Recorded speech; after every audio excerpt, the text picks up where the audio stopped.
Madame, Monsieur, bonsoir et bienvenue dans le 20h de TFM. Dans l'actualité de ce mercredi, fête de la Nativité, l'archevêque de Dakar déplore les paroles qui déconstruisent la paix et qui menacent la cohésion sociale. Partout sur le territoire, les chrétiens sénégalais ont célébré la naissance de Jésus-Christ. Dans son message Urbi et Orbi à la ville et au monde, le pape François a exhorté à la paix. Il appelle à faire taire les armes et à surmonter les divisions dans le monde. L'actualité, c'est aussi cette note moins gaie, les corps sans vie de deux petites filles découverts dans une fosse septique à Tchabar, un quartier de Richard Toll dans le nord du Sénégal. Les tirailleurs sénégalais, des traîtres selon le directeur des moyens généraux de la présidence de la République. Les propos de Cheikh Oumar Diagne suscitent une indignation internationale. La polémique ne dégonfle pas. Voilà pour les titres et tout de suite le développement.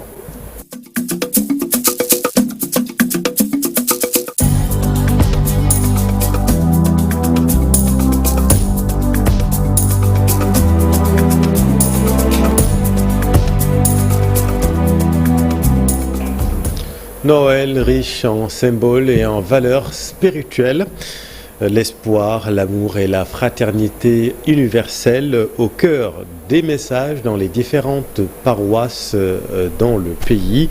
Illustration à Marie Immaculée au Parcelles Assainies. C'est dans la ferveur que les fidèles chrétiens ont célébré la fête de la Nativité.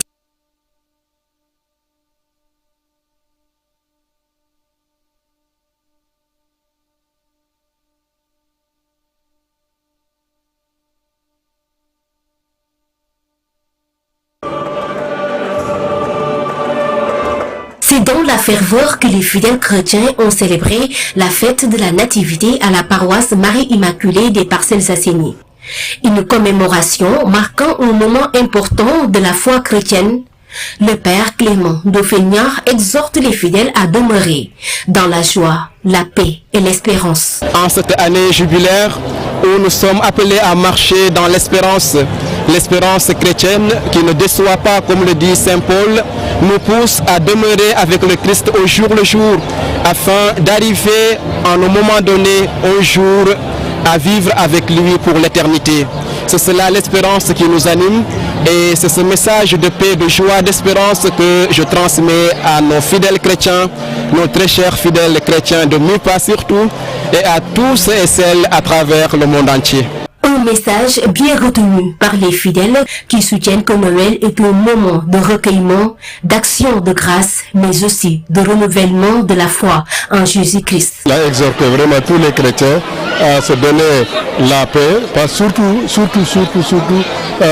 ne pas trop dire du mal aux gens et ainsi de suite. Et on a aussi prié pour la paix dans tout le monde entier et particulièrement aussi dans les pays de la sous-région. Le message du prêtre là, qui nous a donné là pour aujourd'hui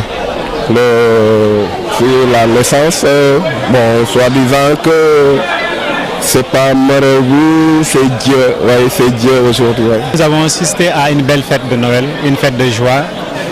Comme on l'appelle la fête des enfants, nous sommes venus avec les enfants et toute la famille fêter Noël. Noël, c'est toujours une fête de joie et nous souhaitons aussi avoir la même joie partout où nous sommes. La naissance de l'enfant Jésus, célébrée le 25 décembre, une occasion pour faire plaisir aux enfants, mais aussi pour passer des moments mémorables en famille.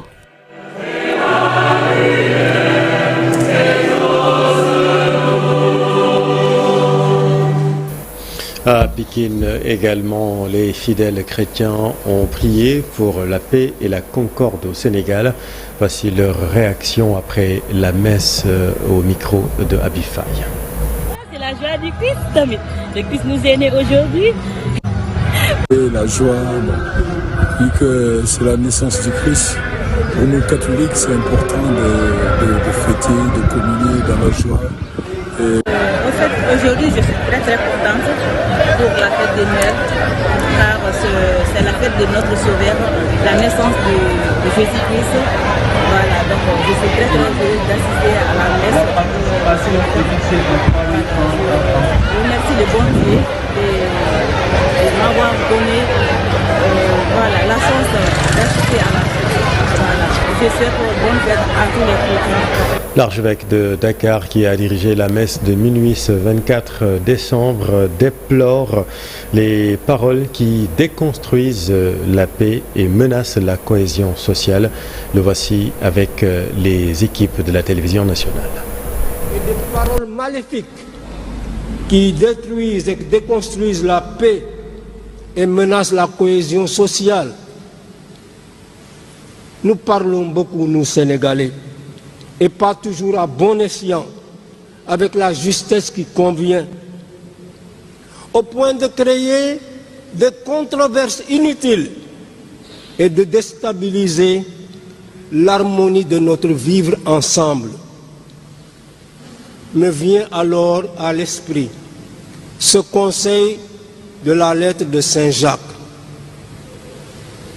que personne ne néglige d'être prompt à écouter, lent à parler, lent à se mettre en colère, car la colère de l'homme ne réalise pas la justice de Dieu. Frères et sœurs bien-aimés, nous accueillons en cette sainte nuit le Prince de la paix, qu'il fasse advenir la paix véritable dans notre pays, la paix des cœurs et des esprits, que nous quittions le monde des ténèbres et du mensonge pour vivre en témoin de la lumière. Avec l'apôtre Paul, nous demandons au Seigneur que sa grâce, qui s'est manifestée pour le salut du monde, nous apprenne réellement à renoncer à l'impiété et aux convoitises de ce monde et à vivre dans le temps présent de manière raisonnable, avec justice et piété. À Rome, à la basilique Saint-Pierre, le pape François a sacrifié à la traditionnelle bénédiction Urbi et Orbi à la ville et au monde. Dans son message, le souverain pontife a exhorté à la paix et à faire taire les armes et pour surmonter les divisions dans le monde. Voici le Saint-Père. Ce Noël, début de l'année jubilaire, j'invite chaque personne, chaque peuple et chaque nation à avoir le courage de franchir la porte, à devenir des pèlerins de l'espérance, à faire taire les âmes et à surmonter les divisions.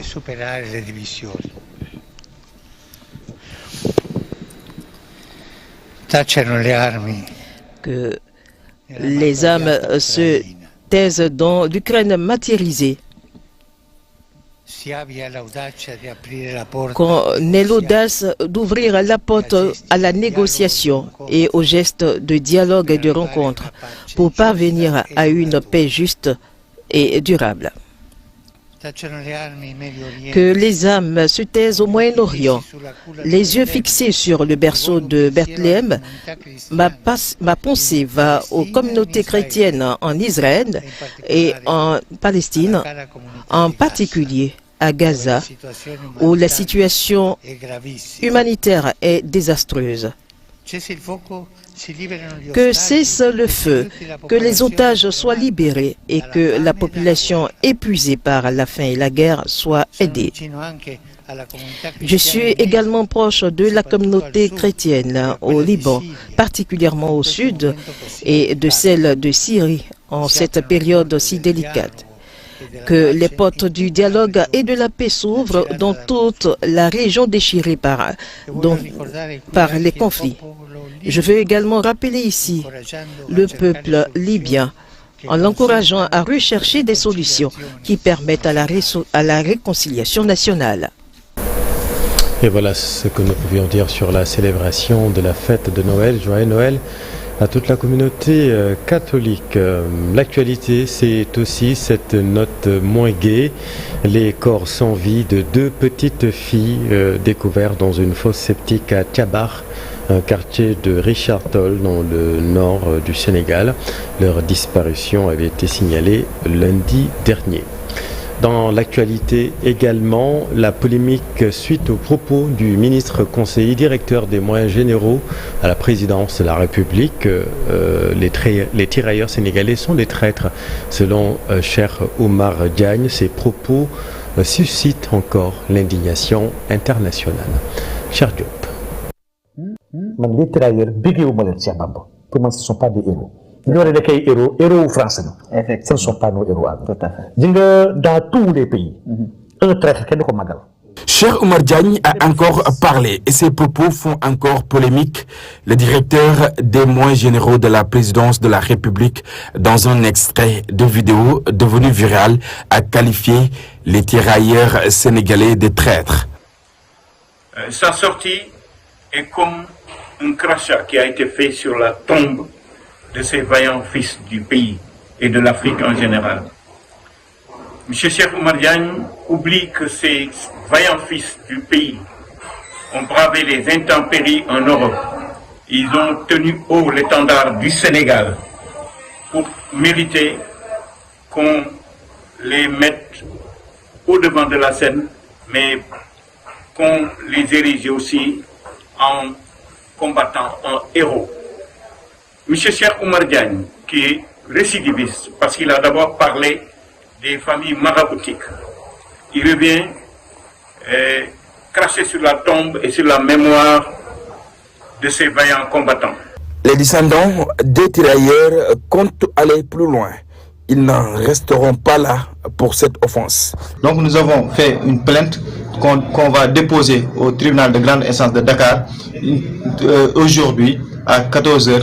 Donc on vous donne rendez-vous aujourd'hui à 14h au tribunal de grande instance de Dakar. Et au-delà de la voie judiciaire, c'est le président de la République qui est appelé à sévir contre le directeur des moyens généraux de la présidence de la République. M. Cheikh Oumar Diagne devrait savoir que porter un titre ou agir dans le cercle présidentiel ne vous donne pas droit vraiment de dire tout ce que vous voulez. Surtout quand il s'agit de gens comme les tirailleurs. Je voudrais lui dire aussi et lancer un message au président de la République. M. Cheikh Oumar Diagne devrait nous dire exactement que va-t-il faire des moyens qui ont été déployés pour honorer ces tirailleurs.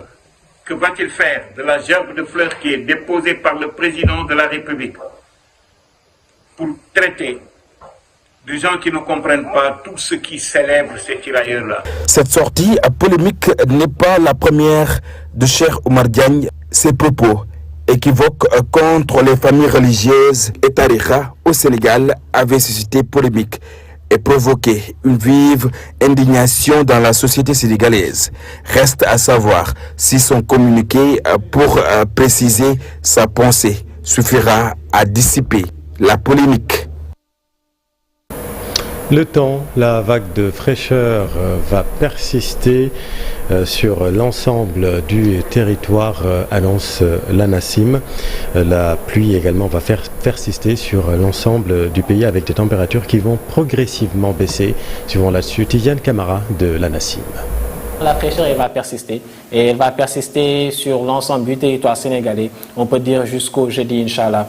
Donc il faut savoir déjà qu'à l'origine de cette situation de pluie et de fraîcheur, il y a une masse d'air qui nous provient donc des latitudes un peu plus au nord, qui donc est un air froid, qui est en contraste avec l'air chaud que l'on connaît au niveau des latitudes donc, équatoriales. Et de ce fait, en raison de cette confrontation, on a des nuages denses qui se développent au niveau de la zone de séparation. Et cette zone de séparation se trouve actuellement au niveau du Sénégal. C'est ce qui fait que nous avons des nuages denses qui se développent au niveau de cette zone. Et par la suite, donc, ces nuages vont précipiter. Et comme la fraîcheur nous provient de la zone nord, avec le vent qui souffle donc comme on a eu à ressentir cela, un vent assez soutenu sur le pays. Ces vents font que la fraîcheur est advectée sur le pays et faisant état donc de cette baisse de température que l'on note sur une bonne partie du territoire. Donc nous vous invitons à prendre vos précautions par rapport à déjà ces deux phénomènes qui peuvent provoquer ou plutôt être un peu désagréables au niveau des localités, des populations plutôt et même au niveau du bétail et du secteur de l'agriculture. Et puis un mot de sport, la finale de football des Jeux des sports travaillistes s'est jouée hier à Sali, une finale remportée par le Rwanda qui a battu le Sénégal sur le score d'1-0 de Matidjak. C'est le score qui est maintenu durant les 90 minutes de jeu qui ont opposé l'équipe de football rwandaise à celle sénégalaise représentée par les eaux et forêts de Tambacounda. Une victoire bien méritée, estime l'entraîneur rwandais. Je m'appelle Moyenzi Dieudonné, entraîneur principal de l'équipe de direction générale. On a terminé jouer avec, on a battu nous dans le premier match 1-0. Dans la réunion technique, j'ai essayé d'expliquer les individus de l'équipe adverse, essayer le plan de jeu de l'équipe adverse, le système de jeu, comment jouer, comment défendre, comment attaquer. La défaite est amère, mais c'est la loi du sport, nous dit l'entraîneur de l'équipe des eaux et forêts de Tambacounda, qui salue néanmoins la technicité de ses joueurs sur le terrain. Le sentiment est mitigé parce que je pense qu'on avait eu les occasions et aussi les opportunités de revenir au score. Déjà le but, c'est une erreur un peu de notre part. On a mal joué notre corner, ça nous a valu un contre qui nous a coûté très cher. Et ils ont tout donné, ils ont essayé de revenir. Ils ont fait un très bon match pour être honnête. Ils ont tout fait pour revenir. Je pense même qu'on a eu un but qui a été refusé injustement. Mais c'est la loi du football, il faut l'accepter. C'est amer, mais c'est la réalité. Les Jeux africains des sports travaillistes pour le gouverneur de la région de Tambacounda participent à renforcer l'intégration africaine et le bon voisinage. Gued Diouf. Il s'agit de construire une fraternité. Il s'agit de construire une amitié entre les Africains pour pouvoir espérer à travailler pour une Afrique unie. Ce tournoi des sports travaillistes a réuni 18 nationalités africaines et 450 athlètes qui ont rivalisé dans différentes disciplines sportives. C'est la fin de cette édition. Les infos continuent dans Soir d'Info. La suite dans un instant avec Pape Abdoulaye Der et son invité. Restez avec nous. Vous êtes au bon endroit sur TFM. Bonne soirée.